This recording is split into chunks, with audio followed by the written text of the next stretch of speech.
Hello Internet, I'm HamsterBomb and you are watching some more Pokemon TFG action, and this is an unbelievable day, guys. I am so freaking excited to bring you some more Pokemon TFG Groundbreakers.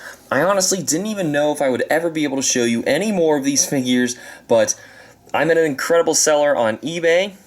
Cellular Plus One, I believe is his name, and I will leave links down in the description for his eBay account, because aside from the figures that I got from him that actually let me complete my Groundbreaker collection. Yes, I said complete. I'm actually splitting it into two groups, 3 figures and 4 figures each, to show you guys, because, man, these figures are so amazing. I feel like I'm going to spend too much time in these videos talking about them, but like I was saying, I highly recommend that seller for you guys down in the description. He has a whole lot of these figures left to sell, and all of them have their original sticker bases. Yes, this is unbelievable. He actually used to work with the factory, which got him 2 complete sets of Groundbreakers, all wrapped from the factory with their stickers and everything. It's unbelievable what he's got there, so you guys really need to take a look. There's some amazing stuff that still hasn't even sold. I only specifically got ones that I didn't have yet, so oh man. So hopefully those will go to some nice homes very, very soon. And before we start talking too much about what else is up there, I would just want to show you specifically the remaining 3 figures before we go into our final set of Pokemon Groundbreakers. I can't believe we actually finished it. I'm so excited to get to that point, but we're going to take a look at the 3 we got today, which are all 3 awesome. We have a Spinda, a Manky, and a Smoochum. First off, we're going to take a look at the Spinda, which, honestly, like, think about it, guys. Isn't that, like, the best idea for a TFG ever? You know, the Spinda. It's, like, it's so perfect. It is absolutely perfect. I love it. I absolutely love it. Plus, its pose, it's, like, tripping as it spins. It is one of the most perfect TFGs. Also, I want to point out specifically about the Spinda, aside from the fact that it's like so insanely rare even finding these things, pay attention to its spots when you find different pictures of these figures online. Now, there's not too many for us to actually notice that there were certain patterns that they made for the spots, but from what I understand, I haven't seen 2 Spinda figures that have the same spots, which only alludes to the fact that each one seriously had different spots. There's probably like a pattern, you know, like they were probably planning on making like, you know, 30 variations or something like that, you know, where eventually people would think that, you know, they're all different, but they really weren't. But as far as, you know, we're concerned, yeah, they're pretty much all different. That is insane, and I kind of like how mine are offset off the eyes and, you know, kind of on the tips of the ears. I love it.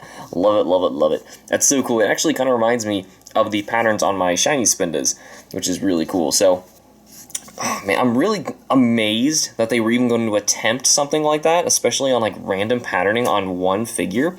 It kind of makes me curious, like, how that would have turned out if they were actually able to reproduce tons of these Spinda figures and we ended up getting a bunch of them. Wonder what it really would have looked like. So, this is another reason that I wanted to split these TFGs up into 2 groups. Since we can actually look at their sticker bases below, we might as well figure out what they were going to do with the actual game, because a lot of these figures are so rare, people on Bulbapedia haven't even figured out what they actually did on their original sticker bases to put in their information. So you guys might even be seeing this first. So this is kind of crazy. So let's take a look at the movement points. We're at 2. Obviously, Spinda is normal type. Let's read this yellow. He has the ability Own Tempo, which says Spinda cannot be confused, just like in the game. That's awesome. He has this pretty large area, about 30% of this purple area. It says the Hoo-la-la. All surrounding Pokemon are confused. Now, from what I understand, Confusion was a new ability that was introduced in the Groundbreakers, and from what I understand, if you were confused and you spun, you had to take whatever result you actually had. Say if you landed on this purple here, and instead of getting that, you spin either one to the right or left. I honestly don't remember, but the idea was it basically changes the sizes. I mean, because you would think, wow, that doesn't do anything, but it's actually changing the sizes of what your results are. Now, if you look at this and think about it, now purple, that all becomes my miss area. You see what I'm saying? So that's actually a really devastating ability in certain cases. Sometimes it doesn't matter, and you might actually be, making one guy's dodge area enormous or something like that, which would be horrible for you. So it's kind of a risky strategy to try and play for the game. But, I mean, hey, if you get someone with confusion, all of a sudden that big tackle area of 30... if they hit miss, that's all it takes to kill them. So spin plus a feint attack of 60 in a small miss area, that's pretty decent. Plus with a 2 movement pointer, he's actually, kind of decent, which is kind of funny for the game. So pretty cool that Spinda is such an amazing little guy. I'm so glad that I was able to find him. I was actually trying to find him with another seller beforehand, so I'm glad that I actually ended up getting one with its base instead. So... oh my gosh, the Manky. The freaking Manky. I've never seen a seller with a Manky ever before, other than this one. And I remember talking with several Pokemon collectors who were after completing the Groundbreaker set, and they usually told me, they said, you think that the Sabrina is going to be the rarest, or the Mewtwo is going to be the rarest or hardest to find for you to complete your set. And no, it's usually Manky or Zubat. I've heard Zubat was another one that people were having trouble getting, mainly because he breaks off his little stick peg. We'll see in the next episode. But Manky is just an unusually rare figure, and it really just had to do with how many of these things survived that factory. And, if it took complete sets to save some of the Mankys, man, that's as many as we got, which isn't many. A lot of those sets were broken up, which is why it's so insanely rare that Cellular Plus One even has a complete set up there. And it might be selling very soon, so I'm not sure, but he still has a ton of extra figures. Like I said, he had 2 complete sets. One of them, I think he sold the complete set, and the other one he split up.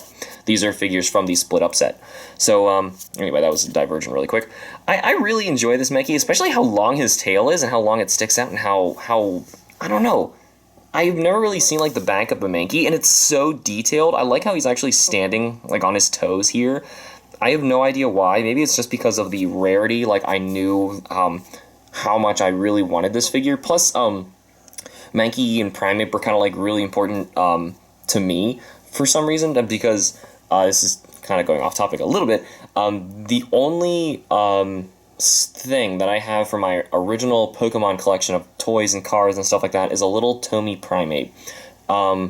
I don't know how I ended up finding it still, but my parents had gotten rid of all of my Pokemon stuff, so I was really upset after that happened, and I don't know how, but somehow that little Tomy Primeape survived, so it's really important to me to have that figure. So that, aside with how rare this Manky is, it kind of makes this line, really important to me. So I'm super glad to have the Manky, which is why I put him in the center here, and even on a different spinner color, which actually wasn't a conscious decision, but whatever, and then it happened.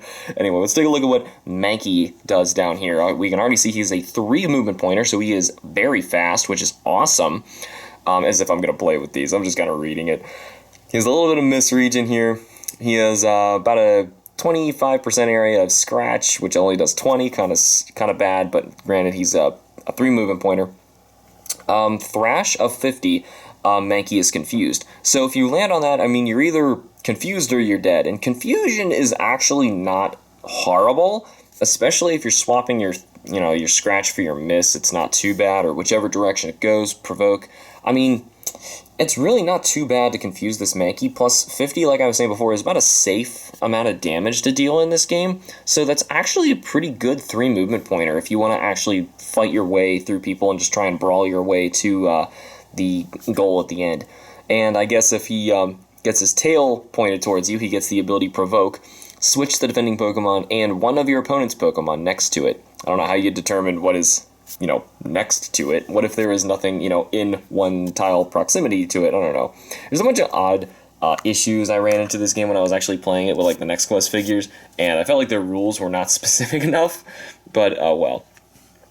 And we're moving on to our final figure today, the Smoochum. One more thing I didn't even bring up about these figures that makes them so amazing, that I just got from Cellular Plus, by the way, is how, like I said, they were all directly sealed from the factory. So these are all not only on their original sticker bases, they are in the most pristine condition I've ever seen of any of the TFG Groundbreakers, really, which is unbelievable to even find them in this condition. So this is a really, really pristine Smoochum. I've only seen a few Smoochums sell. I was just always in the wrong place at the wrong time, and I never had the opportunity to bid for one or try and get one, so I'm really glad that I finally got one, because I didn't want it to be that one Pokemon that ended up causing me problems. Like, it was that Smoochum. Like, I don't even really care much for Smoochum. It would have been kind of funnier if it was a Jinx.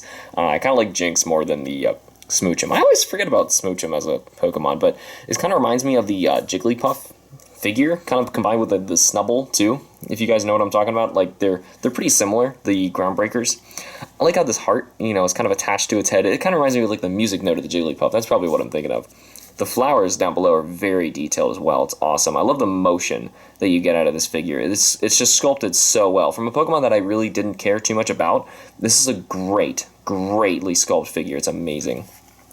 So taking a look down at the bottom, we have a little bit of Miss Region, which is showing us which are, we have 3 movement points. It's going to show our movement points, is what I meant to say. Pound for 10, that's basically missing, so that's not good at all. Lick 20.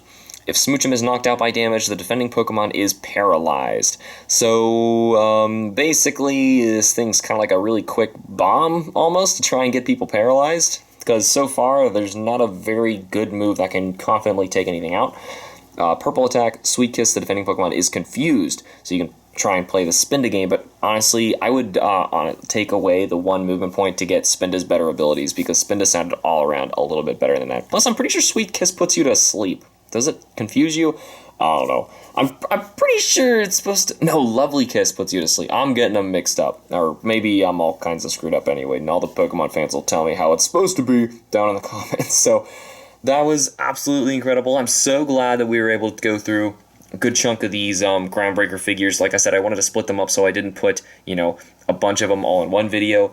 And I do want to confirm that after I'm done going through all of these, I'm going to be getting some bases for and sticking some of my other figures down. As you guys saw, my other videos of Groundbreakers, not all of them have their own bases, so I'm going to make video bases for them and then make a video of my entire completed Groundbreaker set. Of course, not after an entire completed Next Quest set, because we haven't even seen that. It's not fair to jump sets. Next Quest is just as amazing. So, thank you all so much for watching. Remember to like the videos and subscribe for more, and I will see you all in the final episode of Pokemon TFG Groundbreakers. Boo!